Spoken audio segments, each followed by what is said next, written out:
Здраво и добро дојдовте во уште едно видео, каде што ова видео ќе видиме како всушност пептидите се интегрирани во клефт регионот на МХЦ молекулите и некои други специфичности околу тоа. Значи, да започнеме. Да речеме дека надвор од клетката имаме некој си антиген кој е протеински по природа, така, кој ќе биде внесен натре во клетката, дали по пат на ендоцитоза, пиноцитоза, фагоцитоза, небитно, но сега го имаме натре во клетката, или пак можеби имаме некој си антиген кој е од вирусна инфекција, кој што едноставно си влегол преку самиот вирус.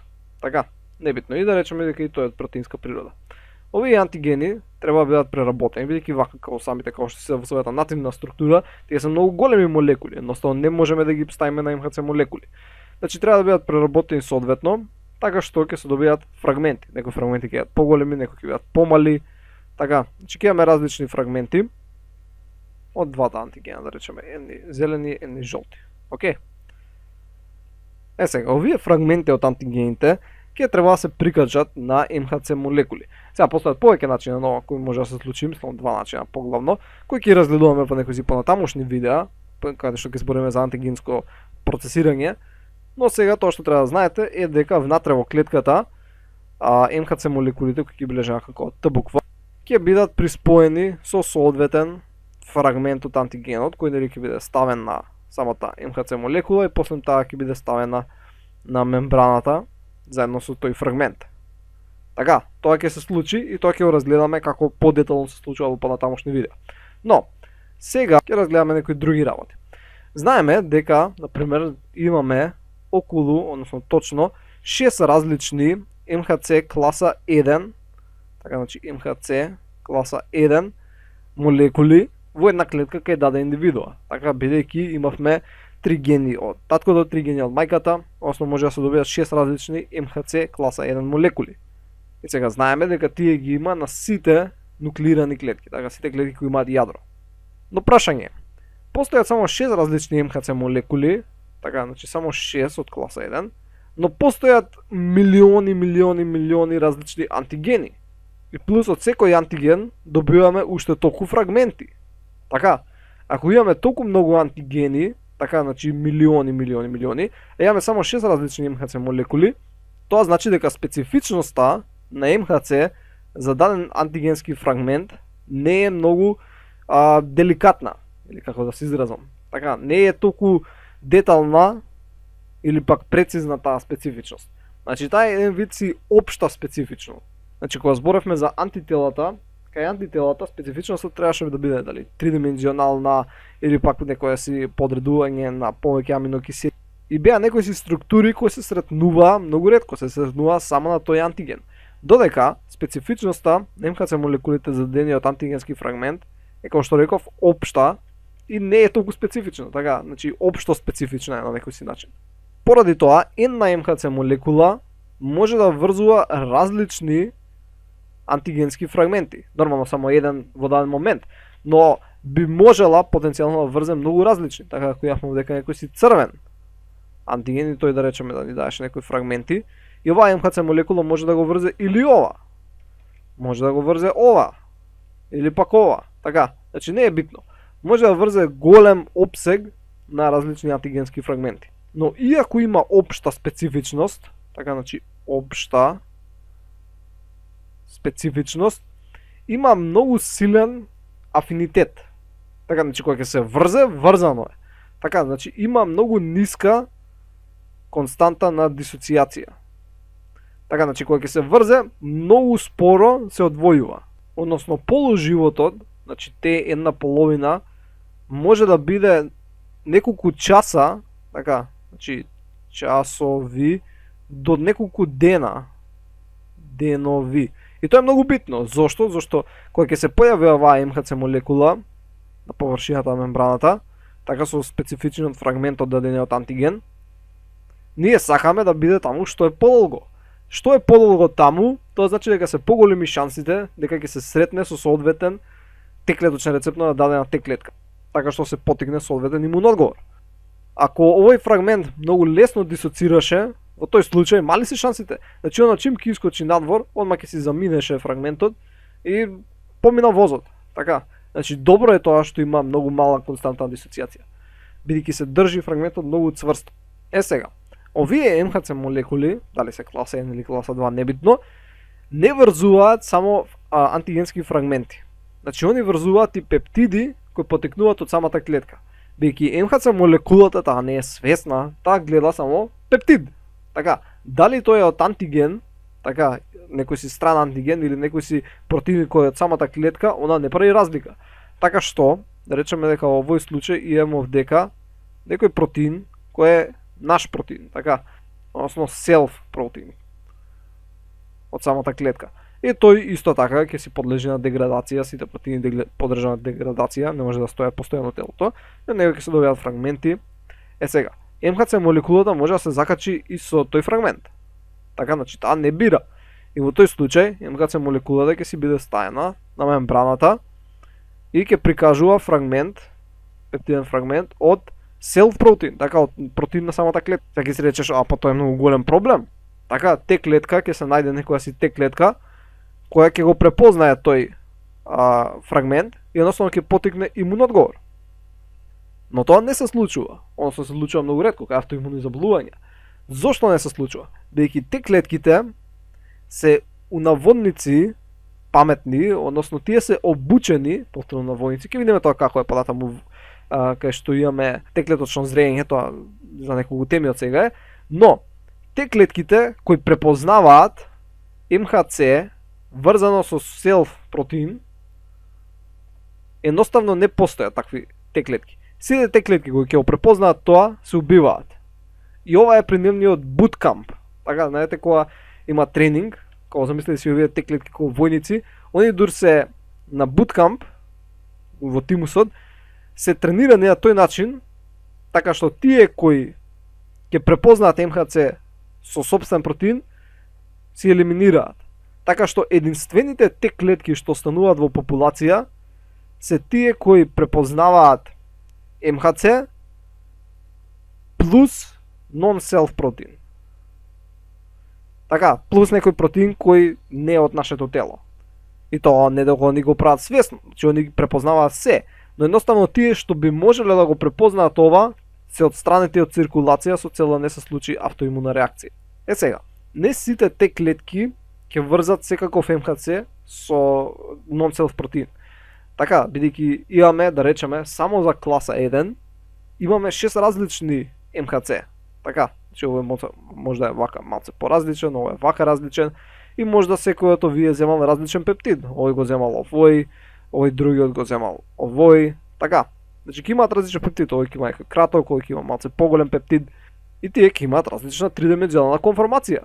Така, значи треба да се најде соодветна Т-клетка која ќе препознае комплекс на МХЦ плюс пептид. Значи МХЦ плюс пептид комплекс да ми фали Л треба да се најде во популација. Значи таа препознаа одреден МХЦ со одреден пептид.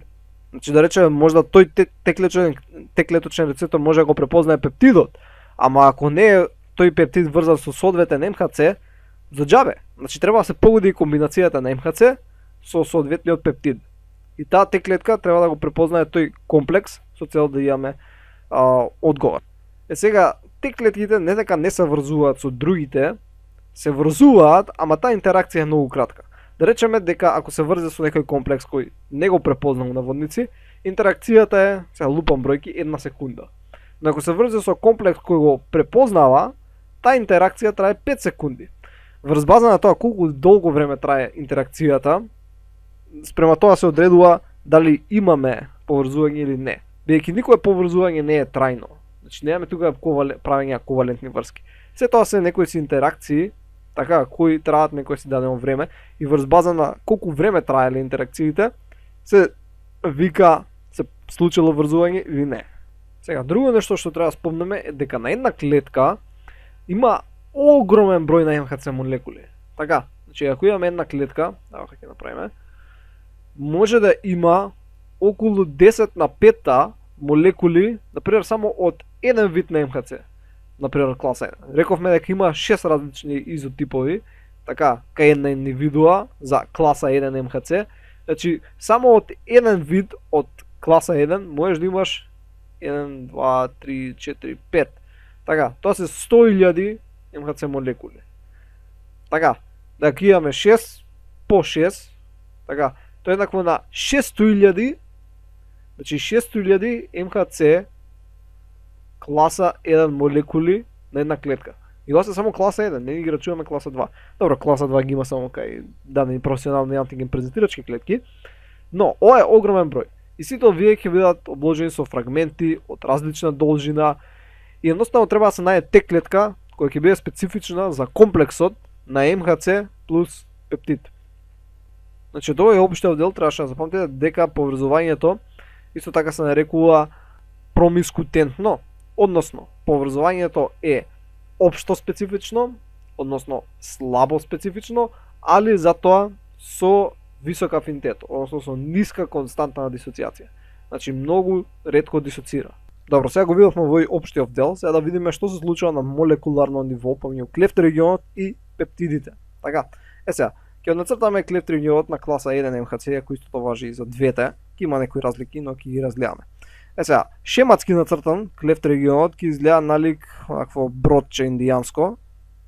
Така, ќе биде вакво шилесто, каде што овие се всушност два алфа хеликси и од долната страна го имаме како основата вака. Така, каде што ова всушност долниот дел изграден всушност од бета нишки, кои идат вака и нормално од оваа дека страна кои се надврзуваат всушност на нив.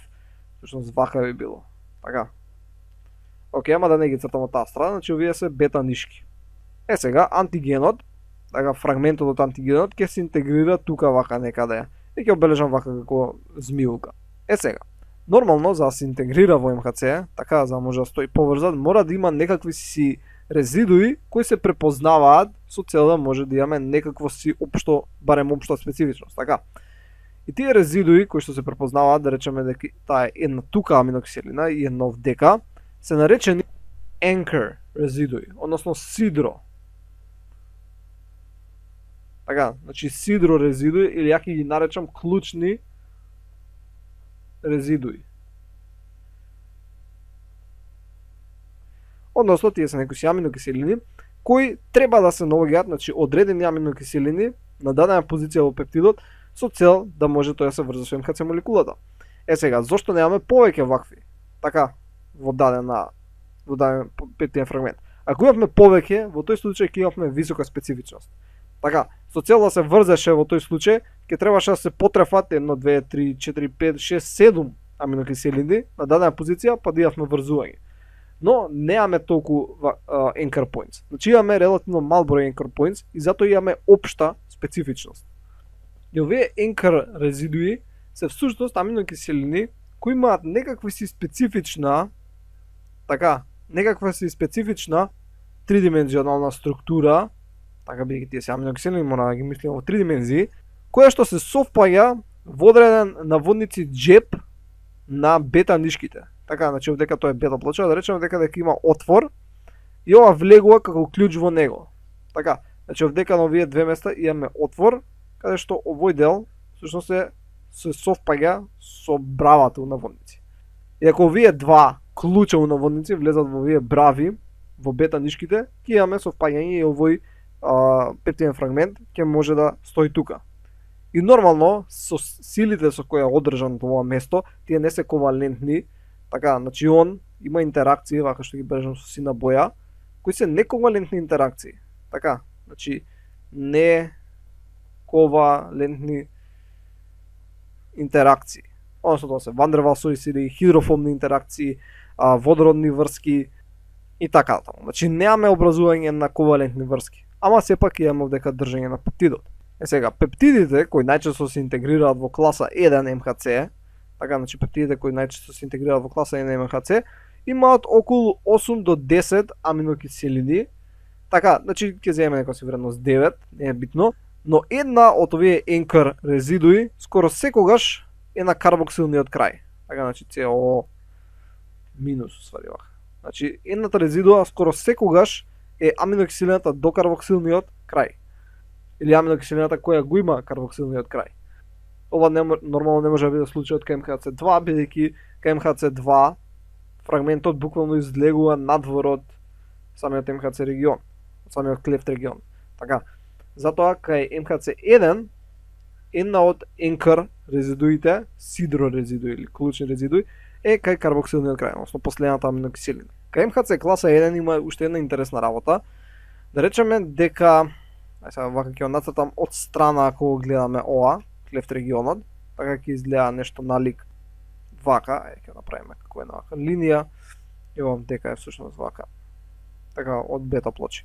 Сега, поентата е некогаш ако имаме некој си фрагмент кој да речеме еден вака, и нормално се дека си едната anchor point, така тука си е другата и окей.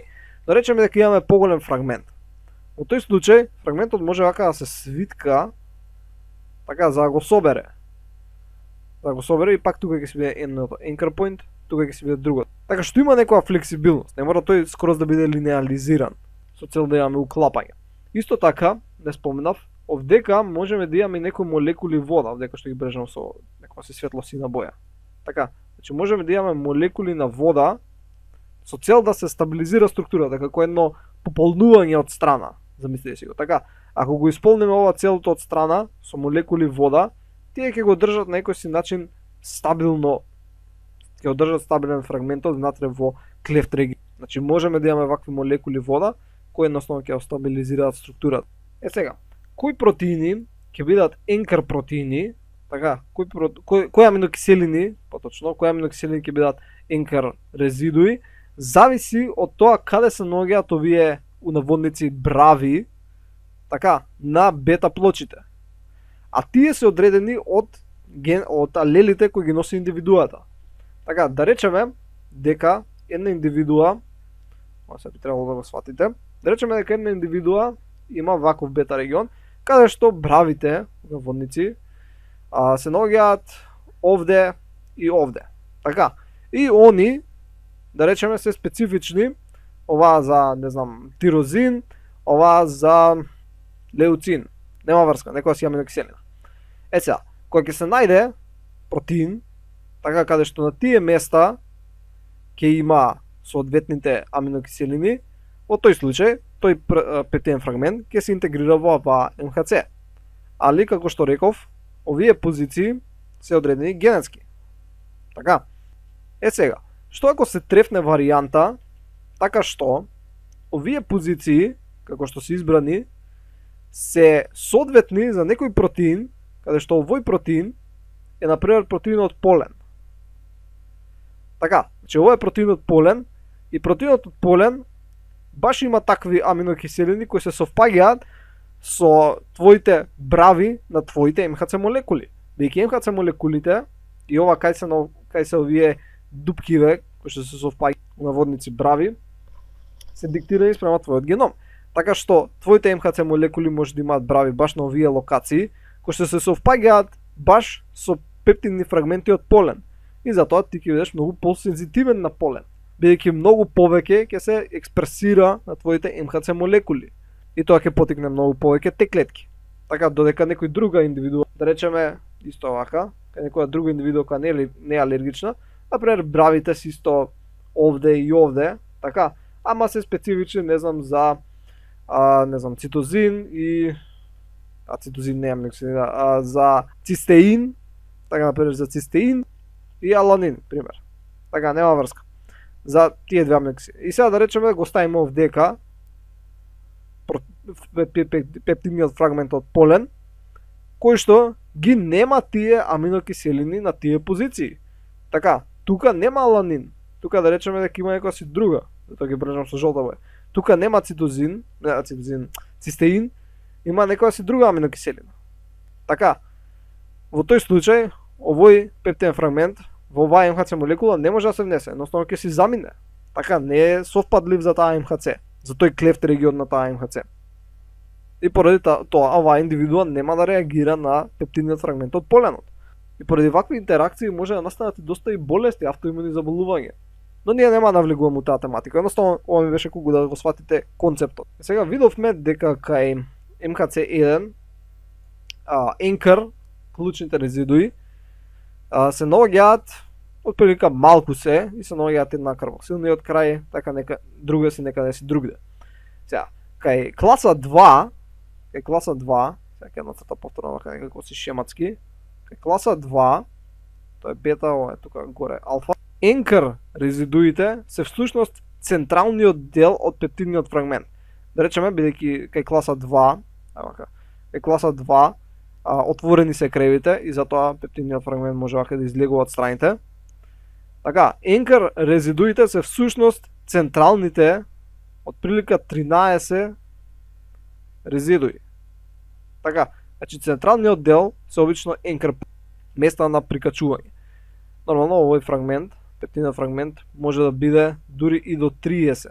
Зависи како ќе најдете литература, ама обично вика од 12 до 30, иако најчесто е од 13 до 18 аминокиселини. Но како и да е, централните аминокиселини на пептидниот фрагмент се тие кои што се anchor points кај класа 2 МХЦ.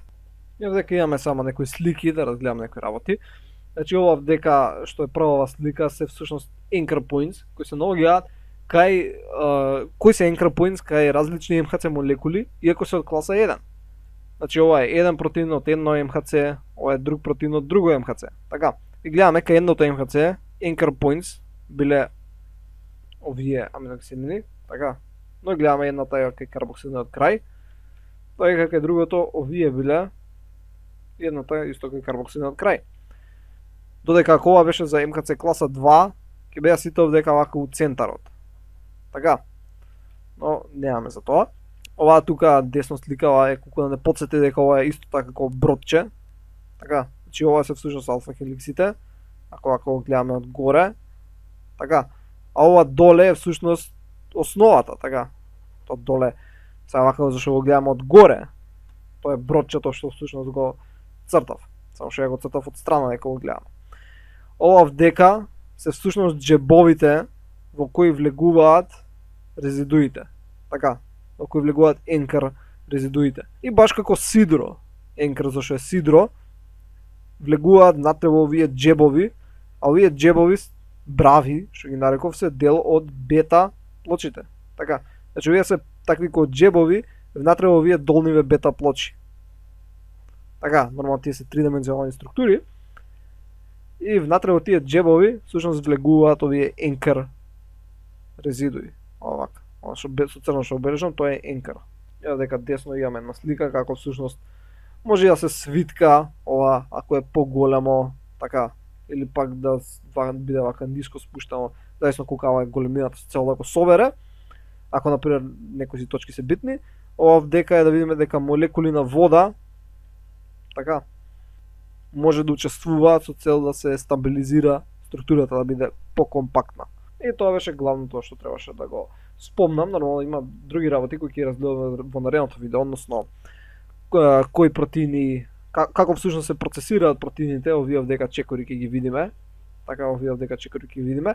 Како всушност се процесираат протеините ако треба да идат за МХЦ1 и како се процесираат протеините ако треба да идат на МХЦ2.